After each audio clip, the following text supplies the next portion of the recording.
কোরআন খতম করা এটা সুন্নাহ নয়।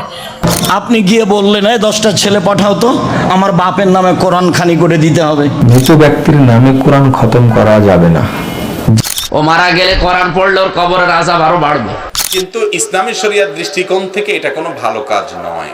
মৃত ব্যক্তির জন্য মাদ্রাসা থেকে ছাত্র নিয়ে এসে কোরআন খতম করানো জায়েজ আছে। মৃত ব্যক্তির নামে কোরআন খতম করা যাবে না। যিনি কোরআন তেলাওয়াত করবেন তিনি নেকি পাবেন। মৃত ব্যক্তির জন্য যেগুলো করণীয় সেইগুলো আপনি করবেন, কিন্তু ওই একই ঘটনা কোরআন তেলাওয়াত করে তার নামে বক্সা দিবেন, তিনি নেকি পাবেন, এই ধারণাটা পুরোটাই ভুল ধারণা। এটা বক্সানো যায় না। আপনি গিয়ে বললেন, 10টা ছেলে পাঠাও তো, আমার বাপের নামে কোরআন খানি করে দিতে হবে। তো কোরআন খানি করলো, 10টা ছেলে 1 ঘন্টা পড়লো, 1 ঘন্টা পড়ে আপনার বাপের নামে বক্সিয়ে দিল। আপনি কি দিয়ে বুঝলেন যে কোরআন পড়ে আপনার বাপের নামে বক্সিয়ে দেওয়া হয়ে গেছে? এটা এরকম কথা তো আল্লাহ রাসূল বলেননি। চলেন, আপনার বাপের জন্য আপনার মায়ের জন্য হুবাহু বুখারীর হাদিস দেখাতে চাচ্ছি। এইটা বলে শেষ করেই আপনি কি দিয়ে বুঝলেন যে আপনার বাপের নামে কোরআন বক্সিয়ে দেওয়া হয়েছে? কি দিয়ে বুঝলেন আপনি? কি দলিলের ভিত্তিতে?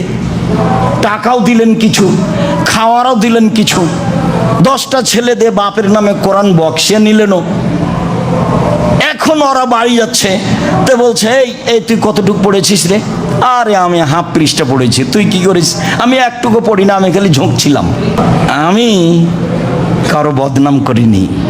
আপনি এটা ভুল বুঝিয়েন না। আপনি মানুষ, মাছ দিয়ে ভাত খেলে কাঁটা ফেলে খান, মানে বিবেচনা আছে। শরীয়ত মারিফতি নয়, অন্ধকার দিয়ে ধর্ম চলে না। সব নগদ, সব নগদ। কোরআন দিয়েছেন আল্লাহ মানুষকে হেদায়েত দেওয়ার জন্য। কিসের জন্য বলেন তো? দুর্ভাগ্যজনক হলেও সত্য, বাংলাদেশে কোরআনে কারিম জীবিত মানুষদের সামনে পড়া, বোঝানো, আমল করা, এই সিস্টেম আজ দিন দিন উঠে যাচ্ছে। হ্যাঁ, যা করবেন কোরআন নিয়ে করেন, মরা মানুষের জন্য। 3 দিন, 7 দিন, 40 দিন, 1 বছর, বছর বছর বের করেন, অসুবিধা নেই। যারা মরে গেছে তাদের জন্য। যার জীবনটা কোরআনের উপরে চলে নাই, ও মারা গেলে কোরআন পড়লে ওর কবরের আযাব আরো বাড়বে। কি? কারণ ফেরেশতারা বলবে আমাদের মনে ছিল না। পাগলকে যদি বলা হয় নৌকা নাড়াস না, ও বলবে আমার মনে ছিল না। সারাটা জীবন ইসলামের বিরুদ্ধে অবস্থান নিয়েছে, আর আপনি কবরের পাশে বসে বসে কোরআন পড়ছে। তোর কবরের আযাব কমবে না বাড়বে? বলেন কেন বাড়বে? ফেরেশতারা বলবে এই আয়াত তো জীবনে ছিল। কি বলবেন আপনি? জবাব দিতে পারবেন না। সুতরাং কোরআনে কারিম যেটা জিন্দা মানুষদের সামনে পড়ানো হয়, বোঝানো হয়, আমল করানো হয়, সে সিস্টেম চালু করা দরকার। আমরা অনেকেই হাফেজদের দিয়ে মাইকে কোরআন পড়িয়ে সবিনা করিয়ে থাকি। ইসলামের কি বিধান রয়েছে? দেখুন, হাফেজদেরকে ভাড়া করে এনে সবিনা খতম করার যে রেওয়াজ আমাদের দেশে আছে, কারোর বাবা মারা গেছেন, 5-7 জন হাফেজ নিয়ে আসলেন, তারা পড়লো, মাইকে সেটা মানুষকে শোনালেন। দেখতে মনে হচ্ছে আপনি কোরআনের সেবা করছেন, কোরআনের খেদমত করছেন, কোরআন তেলাওয়াত করাচ্ছেন, ভালো কাজ করাচ্ছেন। কিন্তু ইসলামী শরিয়াত দৃষ্টিকোণ থেকে এটা কোনো ভালো কাজ নয়। ভালো কাজ হবে তখন যদি আপনি নিজে কোরআন তেলাওয়াত করেন, কোরআন বুঝেন, কোরআন মেনে চলেন, কিংবা অন্য কোনো মানুষ কোরআন তেলাওয়াত করছে তাকে আপনি সহযোগিতা করেন। মাদ্রাসার ছাত্র যাতে কোরআন তেলাওয়াত করতে পারে, এই জন্য তাকে একটা কোরআন কিনে দিলেন, তাকে একটা রেহাল কিনে দিলেন, তাকে আপনি সহযোগিতা করলেন, একটু বিদ্যুতের লাইট দিয়ে দিলেন। মাদ্রাসায় যেখানে সে থাকে সেখানে তার থাকাটা যাতে ভালোভাবে থাকতে পারে সেজন্য কোনো ডেভেলপমেন্ট করিয়ে দিলেন। আপনি কোরআনকে তেলাওয়াতে সহযোগিতা করতে পারেন, কোরআন নিজে তেলাওয়াত করতে পারেন, কিন্তু লোক ভাড়ারে নিয়ে টাকা পয়সা দিয়ে কোরআন তেলাওয়াত করাবেন আর সওয়াবটা আপনি পেয়ে যাবেন, এরকম কোন সিস্টেম ইসলামে নাই।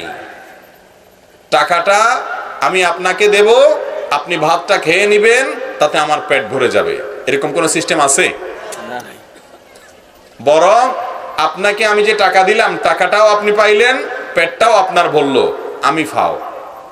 ঠিক না ঠিক? একইভাবে যেই হাফেজরে আপনি টাকা দিয়া তেলাওয়াত করাইলেন, ওই হাফেজ টাকাও পাইলো, তেলাওয়াতও সে করলো, আপনি ফাও। আপনার আমও গেছে, ছালাও গেছে। এটা একটা ভুল প্রচলন।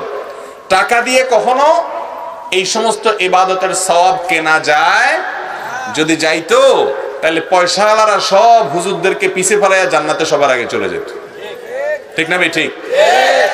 আপনারা কখনো এই ভুল করবেন না, অনুগ্রহ করে। আমাদের দেশে প্রচলিত যে খতমে কোরআন রয়েছে সেটা বেদাত কিনা, যদি বেদাত হয় সেটা সম্পর্কে আমাদের করণীয় কি? 6 ঘন্টা 8 ঘন্টা হাফেজ এনে কোরআন খতম দেয়া হয়, এই পদ্ধতিতে আল্লাহ রাসূলের জামানায় ছিল না। কোরআন আপনি নিজে পড়বেন, কোরআন আপনি ভাড়া করে এনে বাবার জন্য কান্নাকাটি করানোর কোনো দরকার নাই। আপনি নিজে সূরাতুল ফাতিহা, সূরাতুল ইখলাস পড়ে আব্বার জন্য দোয়া করলে আপনার আব্বার কবরটারে জান্নাত বানায় দিবে কে? ওমি আপনার বাবার জন্য আপনি যত কাঁদবেন আমার কি তত কান্না আসবে? আপনি আমার যতই বলেন হুজুর আমার আব্বার জন্য একটু দোয়া করেন, একটু, আমি যতই দোয়া করি আপনার আব্বার জন্য কি আমি কাঁদবো? কথা বলেন, আমার আব্বার জন্য আমার কান্না আসবে, ঠিক কি না? এজন্য সূরাতুল ফাতিহা পড়ে দোয়া করবেন, সূরাতুল ফাতিহা পড়ে আব্বার জন্য দোয়া করবেন।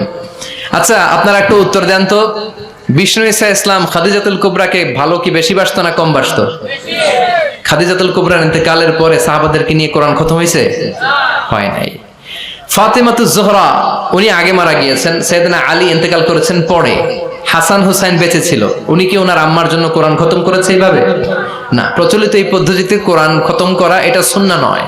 সুন্নাহ হচ্ছে আব্বার কবরের সামনে দাঁড়িয়ে কবর জিয়ারত করবেন, ঘরে বসে আব্বার জন্য কাঁদবেন, রব্বির হামহুমা কামা রাব্বায়ানি সাগীরা বললে আল্লাহর আরশে যেইভাবে পৌঁছবে, আমরা দোয়া করলে এইভাবে পৌঁছবে না। ছেলের দোয়াটা বাবা মার জন্য বেশি কবুল, আল্লাহ বুঝার তৌফিক দান করুন। যে ব্যক্তি সুদ ঘুষ খায়, মানুষের হক প্রকাশ্যে হারাম ব্যবসা করে, প্রিয় নবীর আদর্শ ব্যতীত অন্য আদর্শ না, প্রিয় নবীর আদর্শ ব্যতীত অন্য আদর্শ নিয়ে আল্লাহর সামনে দাঁড়ালে ওই আদর্শ আল্লাহর দরবারে কবুল হবে না। বিশ্বনবী যে পন্থায় আমাদেরকে শিখিয়েছে ওই পন্থায় ছোট্ট কাজ করলেও এটাকে উহুদ পাহাড়ের সমান বড় করে দিবে কে? আর মন গড়া পন্থায় যদি আপনি করেন, ওইটা মিজানের পাল্লায় উঠালে কোনো ধরনের ওজন হবে। আল্লাহ আমাদের সবাইকে কথাগুলো বুঝার আমল করার তৌফিক দান করুন। মৃত ব্যক্তির জন্য মাদ্রাসা থেকে ছাত্র নিয়ে এসে কোরআন খতম করানো জায়েজ আছে কিনা? মানুষ দিয়ে কোরআন খতম করালে সেই সওয়াব মৃত ব্যক্তি পাবে কিনা? আর কোরআন খতম করিয়ে হাদিয়া নেওয়া জায়েজ আছে কিনা? শরীয়ত কি বলে এই ব্যাপারে জানিয়ে বাধিত করবেন।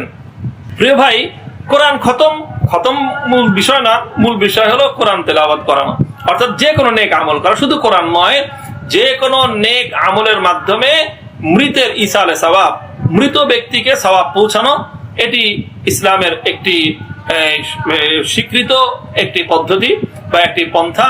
এর মাধ্যমে জীবিত ব্যক্তিরা মৃতদের উপকার করতে পারে ইসালে সওয়াবের মাধ্যমে, অর্থাৎ তাকে কোনো নেক আমলের সওয়াব পৌঁছে দেওয়া। তো নেক আমলের সওয়াব পৌঁছাতে হলে আমাদের প্রথম জানতে হবে যে আমলটি আমি করলাম সেটি তো নেক আমল হতে হবে। যেই আমলটি করা হবে সেটি যদি কোরআন সুন্নাহ সম্মত হয়, সেটি যদি ইসলামী শরিয়া মোতাবেক হয়, সেটি যদি নেক আমল হয়, তাহলে এটার দ্বারা যে আমলকারী তার সওয়াব হবে। এখন সে যখন আমলকারীর সওয়াব হলো, তখন আমলকারী সেই সওয়াবটাকে মৃত ব্যক্তির জন্য ইসালের নিয়ত করতে পারে। আল্লাহ রাব্বুল আলামিন সেই সওয়াবটুকু মৃত ব্যক্তির তার আমল নামায় আল্লাহ পাক পৌঁছে দিবেন। যেই আমলটি করা হবে সেটি যদি কোরআন সুন্নাহ সম্মত হয়, সেটি যদি ইসলামী শরিয়া মোতাবেক হয়, সেটি যদি নেক আমল হয়, তাহলে এটার দ্বারা যে আমলকারী তার সওয়াব হবে। এখন সে যখন আমলকারীর সওয়াব হলো, তখন আমলকারী সেই সওয়াবটাকে মৃত ব্যক্তির জন্য ইসালের নিয়ত করতে পারে। আল্লাহ রাব্বুল আলামিন সেই সওয়াবটুকু মৃত ব্যক্তির তার আমল নামায় আল্লাহ পাক পৌঁছে দিবেন।